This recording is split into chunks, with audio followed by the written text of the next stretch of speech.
হয়, আজি আমি সদৌ বাঙালী যুৱ ছাত্ৰ ফেডাৰেশ্যন কুমাৰীকেটা আঞ্চলিক সমিতিৰ উদ্যোগত এক বিশাল মানে প্ৰতিবাদী কাৰ্যসূচী আমি আয়োজন কৰিছো। মূল উদ্দেশ্য হৈছে যোৱা 22 জুলাই তাৰিখে হিন্দু বাঙালীসকলক মানে এই অসম চৰকাৰে এক নটিফিকেশ্যন জাৰি কৰিছিল যে ডি ভোটাৰ গোচৰ বা ফৰেনাৰ কেছ যিসকলৰ আছে এই গোচৰসমূহ প্ৰত্যাহাৰ কৰিব।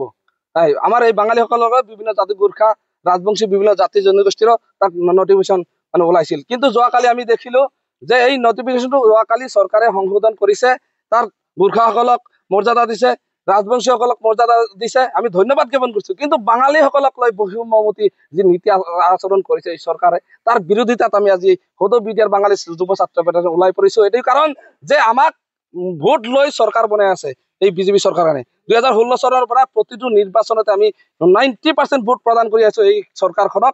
কিন্তু আজি বাঙালীসকলক এই ডি ভোটাৰ গোচৰ মানে সংশোধনৰ সময়ত কিয় মানে আমাৰ বাঙালীসকলক মানে আঁতৰত ৰাখিব লগা হ'ল, এই ক্ষেত্ৰত অসম চৰকাৰক আমি তীব্ৰ বিৰোধিতা কৰিছো, ধিক্কাৰ জনাইছো। আমি আগন্তুক দিনত আমি জংগী আন্দোলন কৰিবলৈ বাধ্য হ'ম, যিহেতু আমাৰ নাগৰিকত্ব অধিকাৰ মানে সৰ্বশ্ৰেষ্ঠ জীয়াই থকাৰ অধিকাৰ। তো আমাৰ নাগৰিকত্বক লৈ যে এই চৰকাৰখনে বাৰে বাৰে আমাক বৈষম্য নীতি মানে আচৰণ কৰি আছে বাঙালীসকলক লৈ, মানে নিৰ্বাচন অহাৰ লগে ভোট মানে বিভিন্ন ফুলজাৰি মাৰি ভোট লোৱাৰ পিছত বাঙালীসকলক বিশেষ কৰাৰ যি ষড়যন্ত্ৰ ৰচিছে এই চৰকাৰখনে, তাৰ বিৰুদ্ধে আমি মাত মাতিছো আৰু মাতি যাম। আজি চাওক, আজিৰ দিনত বিভিন্ন সময়ত অসমত বাঙালীসকলক লৈ দিনত মানে প্ৰকাশ কৰি আহিছে, আন্দোলন কৰিব লগা হৈছে। আমাৰ জীয়াই থকাৰ অধিকাৰ, মৌলিক অধিকাৰ, গণতান্ত্ৰিক অধিকাৰ সকলো খৰ্ব কৰিছে। কিন্তু আমি চৰকাৰৰ লগত জড়িত, আমি হয় ৰাতিপুৱা ৰাতিলৈ যিখিনি টেক্স আমাৰ দিব লাগে আমি গোটেইখিনি চৰকাৰৰ লগত জড়িত আছো। আৰু অসমত আমি অসমৰ কলা কৃষ্টি বায়ু সংস্কৃতিৰ লগত জড়িত আছো, অসমত জন্ম গ্ৰহণ কৰিছো, তথাপিও আমাক মানে নাগৰিকত্বক লৈ যি প্ৰশ্ন উঠে এয়া আমাক মানে আমি খুবেই দুখিত। এই চৰকাৰখনক ধিক্কাৰো জনাইছো। আজি চাওক, বহুত অসমৰ বিভিন্ন সময়ত দলা শদিয়াৰ চাওক কাণ্ড চাওক, 5জন নিৰীহ মানুহক আলফাই গুলীয়া হত্যা কৰিছে। আজিলৈকে এই মানুহখিনি আজিলৈকে ন্যায় তদন্ত পোৱা নাই।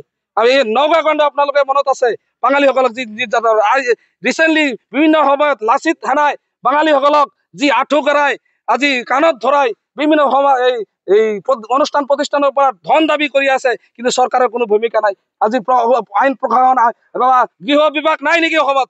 আজি এটা সংগঠনে যে এনেকুৱা আইন বিৰোধী কৰ্ম কৰি আছে, আমাক বাঙালীসকলক লৈ বিভিন্ন সময়ত তুচ্ছ তাচ্ছিল্য কৰিছে। তো এই বস্তুখিনি আমাক নজৰত পৰিছে যে নিৰ্বাচন আহিলে আমাক ফুলজাৰি মাৰি ভাষণ দিয়ে এই হিমন্ত বিশ্ব শৰ্মাই, আৰু আমাৰ বাঙালীসকলে ভোট লৈ আমাক নিঃশেষ কৰা যি চক্ৰান্ত আমি এয়া মানে উপলব্ধি হৈছে। আমি তাৰ কাৰণে সদৌ বাঙালী যুৱ ছাত্ৰ ফেডাৰেশ্যনেই নহয়, আমাৰ এই অঞ্চলৰ জাতি জনগোষ্ঠী বাঙালীসকলে গোটেই সংগঠন একত্ৰিত হৈ আমি আন্দোলন কৰিম।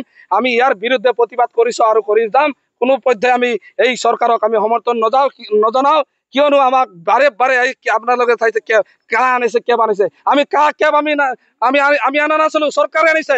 আমি সমৰ্থন জনাইছো এটাই কাৰণ যে আমাক ভোটাৰ ডিটেনশ্যন কেম্পৰ জ্বালা যন্ত্ৰণা ভুগি আছো বিভিন্ন সময়ত, সেইকাৰণে পৰিত্ৰাণ পোৱাৰ কাৰণে আমি এই কেব সমৰ্থন কৰিছিলো।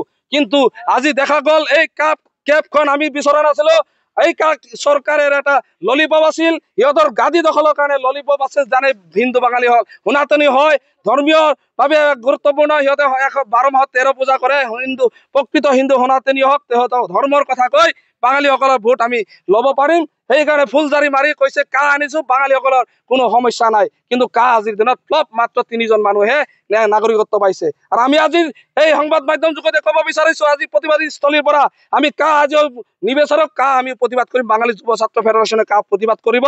এতিয়া অসমৰ বিভিন্ন দল সংগঠনৰ লগে আমি সমৰ্থন জনাও। আমাৰ এই মুখ্যমন্ত্ৰীৰ ফুলজাৰি মাৰা এই ভাষণ আমাক নালাগে। অসমৰ 1925 মাৰ্চ আমি সমৰ্থন জনাই, তাৰ লগত নাগৰিকত্ব আমাক লাগিব।